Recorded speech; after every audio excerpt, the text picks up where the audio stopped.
Okay, folks, I know this may be a bit random, and it's certainly obscure, but one of the parts of history that I like to read about the most are the medieval times. And have I got a book for that? Today, we're talking about this really readable book, The Hundred Years' War by Desmond Seward. So, let's turn some pages.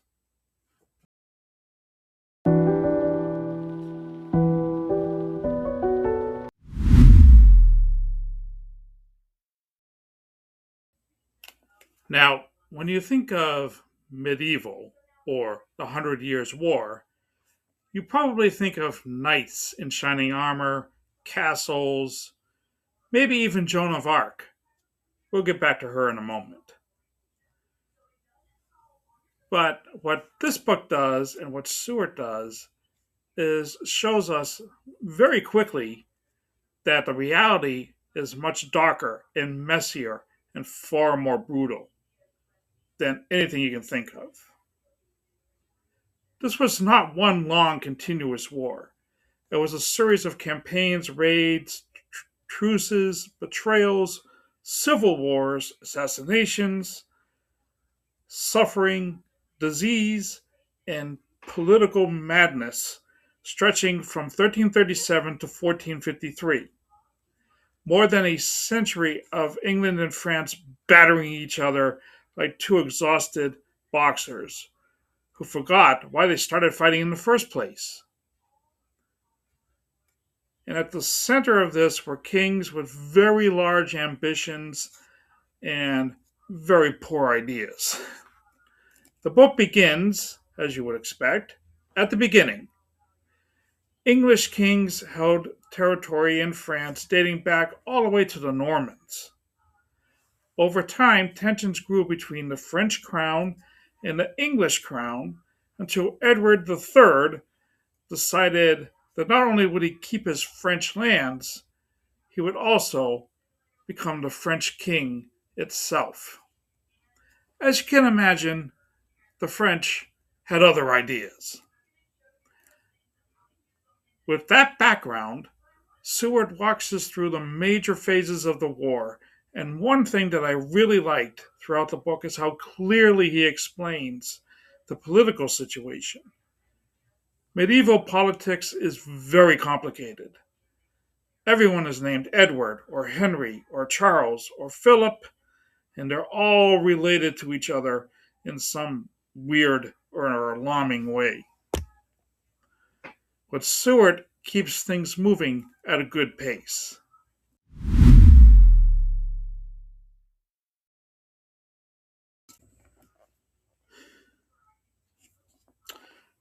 One of the major highlights is the Battle of Crecy.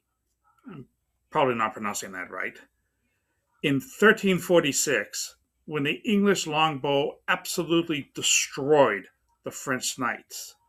Again and again in this war, heavily armored nobles charged heroically into situations that were, technically speaking, really bad ideas.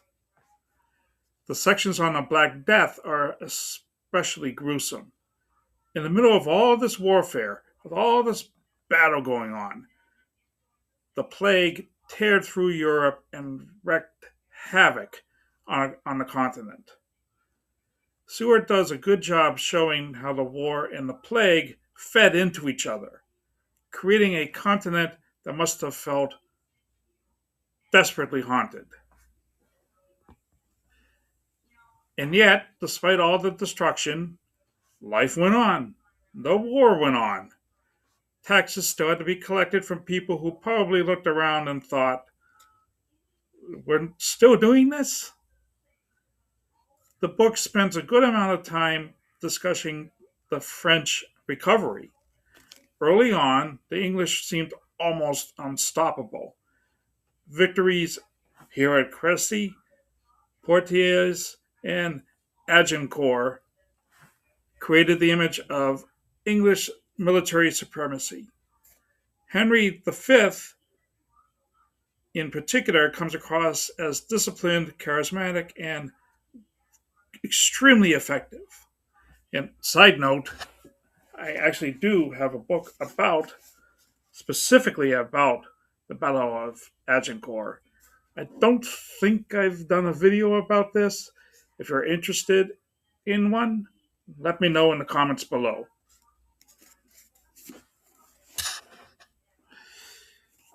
But back to our war.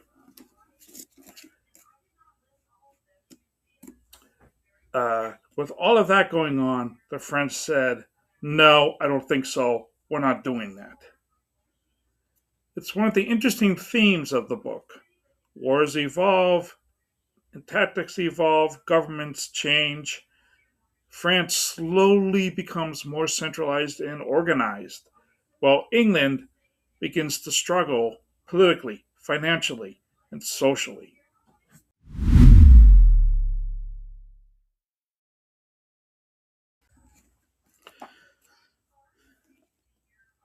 And then, of course, when you're talking about the Hundred Years' War, eventually you're going to get to Joan of Arc. Seward presents her not as the fantasy character that we all know, but he gets into the young woman's real life, where she grew up, how she grew up, why she did what she did, and why she believed she had to do it. France at the time was really exhausted and demoralized, and she comes on at precisely the right moment. Now, she believed that she was divinely inspired by God Himself to save her country. Whatever you believe, whether it's that or whatever, her impact was enormous. The siege of Orleans becomes a turning point in both morale and momentum for the French. And one of the most tragic things about Joan's story is how inevitable her fate feels. We all know now, hundreds of years later, what happened to her. But in that moment, she knew she was doing the right thing, or she believed she was doing the right thing. Which brings us back to politics, medieval politics. It's not exactly known for kindness or restraint. Once Joan was captured, her survival chances were next to nothing. For such a short book, it's only about 270 pages, Seward packs a lot into it. Not just a list of the battles and dates. He spends time discussing everything, not just the war itself and the battles, but also the effect of the war of the ordinary people on both sides. The brutality, the destruction, and the exhaustion. It is a pretty heavy subject matter, but the book is extremely readable. In fact, he says in the introduction that he purposely wrote the book for the general audience. You don't have to be a historian to enjoy it. You don't have to be an academic. You just have to enjoy reading and learning about this age and this particular part of the medieval times. I really enjoyed reading this book. I enjoyed learning about the people and the battles and just the times where this took place. One interesting thing is the war took so long, or series of wars took so long, that it started with knights on horseback and archers, and it ended with the earliest generations of firearms, guns. That's how long this took place. So, in any case, I really enjoyed it. It's a fun read. It's a fast read. It's very readable. And it's really, really interesting. Let me know in the pinned comment.